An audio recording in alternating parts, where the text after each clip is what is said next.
I think she was just telling the truth because it's almost as rough as Nicki Minaj with females out here. I hear she got a lace front all the time. Snatching bees up and throwing them in her nasty twat. Like when I think of the title of her show, I'm like, is that what your victims be saying? Carisha, please?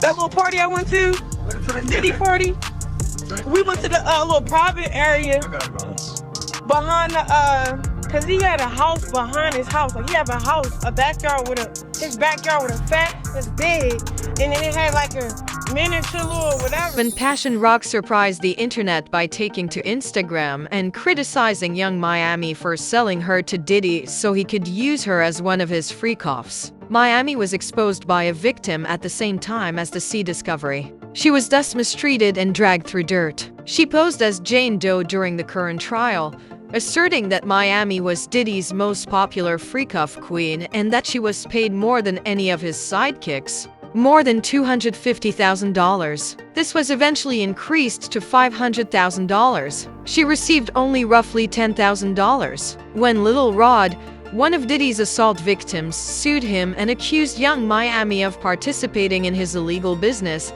Diddy increased Miami's monthly payment to $500,000 because it seems that Miami was not only freaking out with him but also covering up his wrongdoing and giving him girls, including Chrisean. He only referred to what Miami had done to him in his original appeal. However, he later changed his case and revealed that she had been paid up to $250,000 to carry out various offenses, including shipping drugs against his will across state lines. According to court documents, Lil Rod alleges that he put narcotics in his drink while intoxicated and unable to defend himself when Diddy invited him to a Thanksgiving party in Miami. While he watched and had fun, he told Young Miami to force her cousin to assay him. According to Jones, Miami's cousin barged in. She entered the restroom while he was inside and started touching him and making sexual gestures with his mouth without asking his consent. Miami's cousin allegedly tried to straddle him and have sex with him in front of Diddy and other people. After he tried to push her away and left the restroom, Lil Rod included even more humiliating information on Young Miami when he later changed the lawsuit. He asserted that she received monthly compensation from Diddy for giving him. She was among those who were paid a monthly fee by Diddy to serve as his former employees, and she provided girls for his events. He continued by sharing a few pictures from the evening that showed Miami having a blast with Diddy and her cousin. He further claimed that she was delivering medicines for Diddy whenever he needed them, including his notorious pink, which has been brought up during a large portion of his trial. Actually, on the day of his arrest, it was among the things that federal agents took from his hotel room. The police claimed that even if he was allegedly organizing another free day that day, it was not under their control. Returning to Lil Rod, he claimed that Miami used to send this pink to Diddy via his private jet. According to the lawsuit, accountant Robin Greenhill would ensure that any cash payments or wire transfers were made to Frankie Bon Santelmoy, a former co-worker. Brendan Paul and KK would also be responsible for ensuring that workers received their cash payments. Miami, Robin Greenhill's wire transfer, which described the defendant's ongoing illegal activities, states that Jade and Daphne Joy received a monthly fee to work for Mr. Kaw. Many people were discussing this tea as soon as it was made available to the public. Because Diddy was reportedly paying Miami up to $500,000 every month, according to long-running claims, he lowered it to $250,000, and she wouldn't accept it. So at one time they even broke up. People were beginning to believe that he was acting in a highly unlawful way, and they were obviously correct. For instance, when Miami bravely told Diddy's sidekick that Gina would be on her if she just called Diddy, it was very giving. She was eating her pea with her knees. Why else would she act so brashly over a conflict that was never actually that serious? You young ladies are beneath me since I am the head of this family. Miami put out a tweet a while back and basically was into it with, I guess, one of Diddy's other women. And she basically said, if I wanted you to eat my cat, Diddy would have had you on your knees by now. Do you think that was really like her telling on herself before she knew things were gonna hit the fan? No, I think that was her being herself because she's a dumb crap.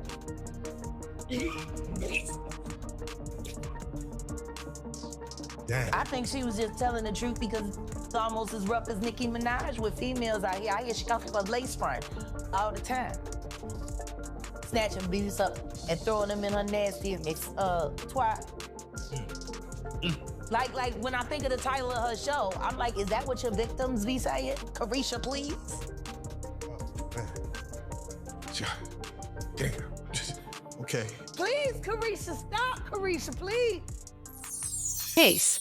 Carissa decided to follow the trend when it became well known on the internet and it was discovered that young Miami had attempted to recruit Croc to be one of Diddy's freak-off women. She claimed that she didn't fully see why Miami had become so close to Croc and began bringing her out frequently before Diddy was implicated. She began to piece things together at that time and came to the conclusion that Miami was attempting to turn Cash into one of Diddy's freak-off women. He was trying to recruit Chrisean. That's what Diddy and what's the girl Carisha was trying to recruit Rock. Remember that when they was heavily trying to get Rock to hang out with them? I think they was trying to recruit her. She got a lot to see what's going on. We're gonna talk about it on this podcast. We're gonna get to the nitty-gritty of all the gritty of the nitty. Cause it's necessary. I think them Pop was trying to recruit her. Cause remember they just had her pulling up to everything. Thought she about her. Yeah, remember? See what I'm saying? We got this podcast gonna be, cause y'all know the mama know everything and everybody business. So we gonna find out on this podcast. We ain't gonna talk no shit about nobody. We ain't gonna mock nobody, but we definitely gonna explore the possibilities that was going on. Cause they kept calling on her. Remember, pull up to the birthday party. Come over here and dance on Carisha. Remember that? I feel like they was trying to recruit that baby to be in on me. That makes you see what I'm saying? That's why I gotta have a podcast, cause I gotta get this on the table. Can't nobody get it on the table but my nosy. Okay, Tasha K ain't she over there making up. I know her. We gonna get to the bottom of it on this podcast. Tell me if I'm lying. Go on over there and tell me if I'm lying. I'm telling you, they was trying to recruit that baby. They said, let's get her away from him. That's what they was doing. We gonna put a couple pounds of that on her and have her fly. They ain't gonna never suspect her. And that was so serious. That's why he grabbed the ring and he said, what did he say? He said, do you love her or she needs love? All she needs is love. All she needs is love. Now, how about that?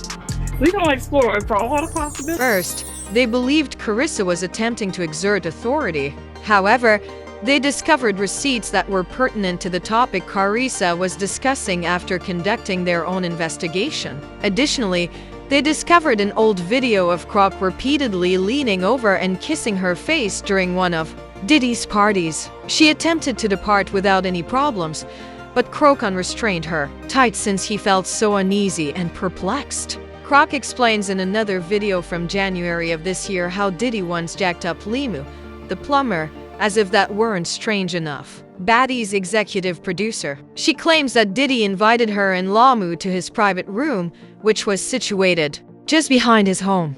Lamu was not even permitted to bring his security, and it seems that a number of private occurrences that took place in this residence are thought to be his fault because the residence forbade phones. It is logical to believe that this was a ruse to make Chrisean feel secure in Diddy's care, as he was attempting to persuade her to join his group. Rashawn claimed that following that day, she and Limu began having issues, but he began giving her a lot of money. Chrisean said that Diddy had underpaid her for being on Baddies, so when she and Limu walked into the room to meet him, she grabbed him by the collar. I was totally perplexed when I first heard this, since I couldn't figure out how her getting a meager wage from Limu was connected to Diddy. Never forget that day, bro. So I set a price. I said 200,000. You said 100. I said 150. I'm not going underneath that. Cause what? I'm about to bring a lot to the table. That little party I went to, Diddy party. We went to the little private area. I got it, bro. Behind the, cause he had a house behind his house. Like he had a house, a backyard with his backyard with a fat kid's bed, and then it had like a miniature little whatever.